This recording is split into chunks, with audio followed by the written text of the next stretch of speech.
Warning, this video contains major spoilers for Red Dead Redemption 2. If you don't want to get spoiled, don't watch this video.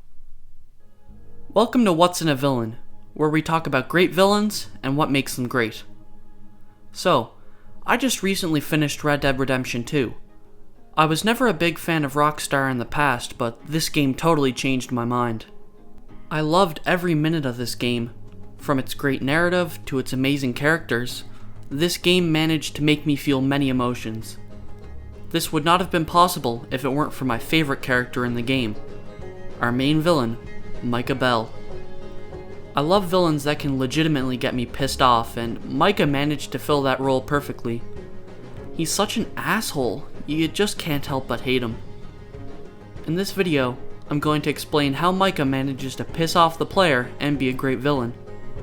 I'm also going to dive a little deeper into his character and see what makes him tick. Without further ado, let's begin. Micah is first introduced to us as a member of the Van der Linde gang, the same gang our main character, Arthur Morgan, is a member of. Micah is presented as an ally for a good portion of the game, despite being quite an unlikable one. He is wildly chaotic and uncontrollable. He has a tendency to complain, a bad temper, and worst of all, he's an unrepentant racist. Arthur does not get along well with Micah. The two constantly have passive-aggressive spats with each other. Since Arthur is a surrogate for the player, whenever Micah throws an insult at Arthur, he is also throwing an insult at the player. This helps establish the player's hate of Micah before even turning him into a full-blown villain. We first see Micah's more sinister side in Chapter 2. Micah is captured by the police and thrown in jail. Arthur is tasked with breaking Micah out. Arthur helps Micah escape, and they need to get out of town ASAP. However, Micah has other plans. Micah goes to a house in the town and kills an entire family, just to get back his guns that they had, all the while leaving Arthur outside to fend off a swarm of cops. This not only shows Micah's lack of concern for keeping his allies safe, but also his love of killing. Micah takes every possible opportunity to kill as many people and cause as much chaos as possible, just for the fun of it. Working with Micah is extremely risky, and the cons usually outweigh the pros. For the rest of the game, Micah begins to get more and more aggressive towards Arthur, harassing him and insulting him for no good reason. This slowly creates more and more tension between the player and Micah, as they begin to hate him even more and possibly become suspicious of him. Micah also becomes much more aggressive around camp, constantly getting into fights with others, escalating his racist behavior, and even killing a dog that hangs around camp. The game is very obviously setting him up to become a villain, and the player knows that. Now it's only a matter of time until the tension finally boils over and Micah decides to make a move. That opportunity comes at the beginning of Chapter 6, when Dutch, leader of the gang, becomes unhinged and paranoid due to stress. This leads the gang to slowly fall apart, a situation that Micah takes full advantage of. Micah becomes Dutch's right-hand man and begins to influence him in tearing apart the gang even more and making decisions that will benefit Micah. Micah also begins to actively antagonize Arthur, mocking him for his life-threatening disease. Slowly but surely, Micah begins to exert more and more control over the gang, ordering people around as though he is the leader. He begins to turn Dutch against anyone he doesn't like, especially Arthur. This is shocking to the player, as Dutch was previously a father figure to Arthur, a close ally, and the last person you would expect to turn against Arthur. This is when Micah finally becomes a full-fledged villain, and boy, was the build-up worth it. Things only begin to get worse from here, as Micah begins to spread rumors that someone from the gang is leaking information to the police. This begins to spread paranoia through the gang, causing everyone to become suspicious of each other. Micah then starts to bring his own men into the gang, just so he can gain more influence. Despite the gang taking part in some major conflicts at this time, during most of them, Micah and his men stay back at camp so they can avoid danger. This is where we learn that not only is Micah a damn good schemer, but he is also an expert manipulator, doing every possible thing he can to turn the situation in his favor. Meanwhile, on another mission, Arthur talks to a lawman and discovers that the rat who is leaking information to the police is in fact Micah. Micah was the one who has been leading the law to the gang, causing them to have to flee time after time, and in turn is directly responsible for the gang's slow collapse. Micah is responsible for the destruction of the close-knit family that the player has spent the entire game building a bond with. Despite the gang being outlaws, they all have some sort of moral system, except for Micah. Micah doesn't seem to have morals. He kills as he pleases, does what he wants, and betrayed a group of people who took him in and took care of him, making him all the more reprehensible. When Arthur returns to camp, he informs Dutch of Micah's betrayal. Micah manages to talk Dutch into not only believing that Micah is innocent, but also talks him into betraying Arthur. Micah has now not only managed to destroy the close-knit family bond the player has with the gang, but has also caused the player's closest ally, Arthur's surrogate father, to betray him.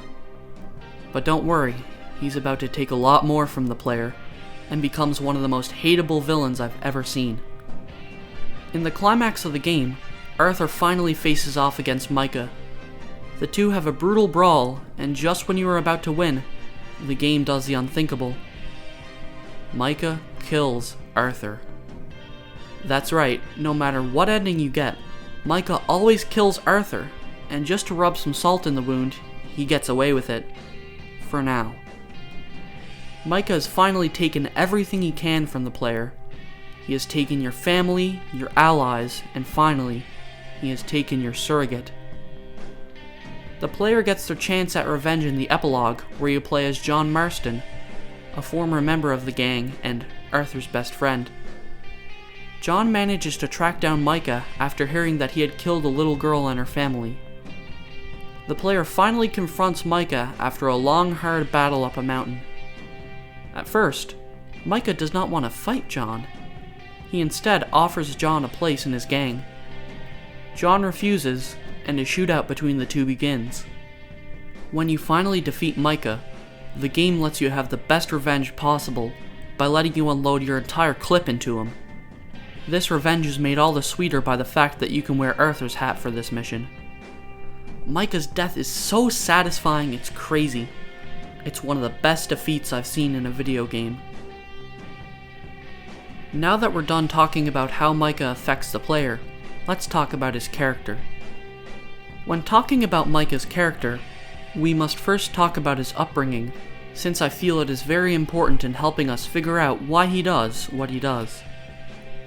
Micah Bell III is the son of Micah Bell Jr. Micah's father was a brutal murderer who introduced his son to a life of crime from birth.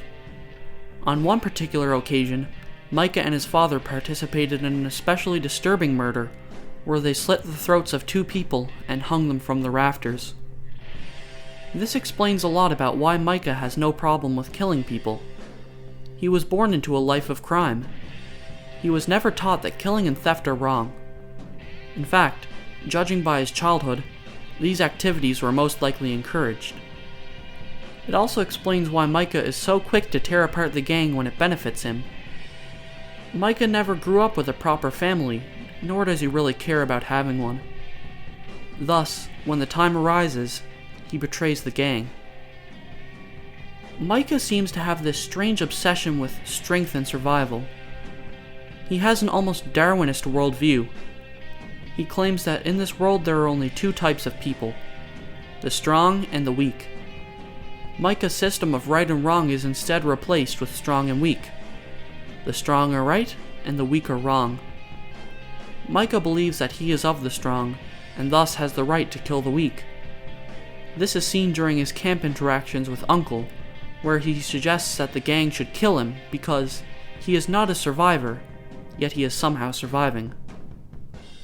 He also does not think too highly of religious types. Micah is often seen bullying Reverend Swanson around camp. He says that Swanson is weak, and his belief in God only makes him weaker. Micah is also a staunch nihilist. In one camp interaction, he says that all there is to life is things that make you feel good and things that make you feel bad. Nothing else. No meaning, no God. As he states it, life is just things. In another scene, he says that there are only winners and losers in this world. Micah's life goal is to be one of those winners. If you don't share his worldview, Micah sees you as a loser. In his eyes, in order to be a so-called winner, you must accept the painful truth of the world. I believe this plays into why Micah decided to betray the gang. He already viewed many of the gang members such as Uncle and Swanson as weak, just parasites leeching off of Dutch's success. When Dutch finally lost it, Micah took notice and also began to see him as weak. He also sees that Arthur has become sick and no longer sees him as a survivor, thus weak in Micah's book. The gang was falling apart and Micah knew that. Micah saw betraying the gang as a move someone strong would make. During his final confrontation with Arthur, when accused of being a rat, Micah says that he is not a rat, he is a survivor. In Micah's eyes, there was nothing wrong with betraying the gang. Since Micah bases his morality off of what he sees as strong and weak, to him, there was nothing wrong with the betrayal. Another defining characteristic of Micah is his love for chaos. I believe this stems from Micah's moral system. Since he sees himself as strong, he views whatever he does as the right thing. This leads to a complete lack of empathy on his part, as he believes that he can do no wrong. I do not believe this is the only reason for Micah's actions, though. I believe that he takes joy in causing chaos and harming others. As stated by Micah during one scene, he intentionally acts racist towards other members of the gang because he enjoys seeing them get upset with him. He is also seen taking joy in harassing a terrified Sadie Adler at the beginning of the game.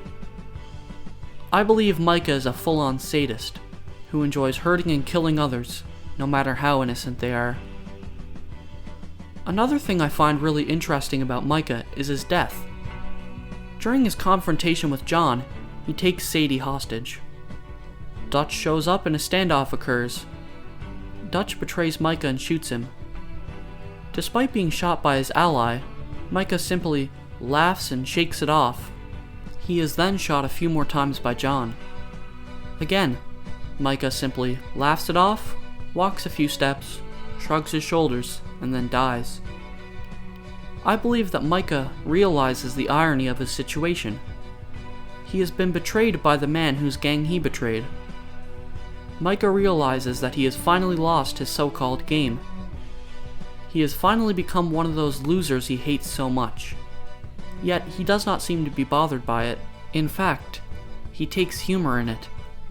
He does not let John have the satisfaction of seeing him lose his cool. He stays calm and collected to the very end. This just makes him all the more hateable. Micah was definitely one of my favorite parts of this game. Getting to see just how slimy and evil he is was always a treat. I have to give major props to voice actor Peter Blomquist for really bringing this character to life. Without him, I don't think Micah would have been the same. This is CJ Mack, signing off. Have a nice tragedy.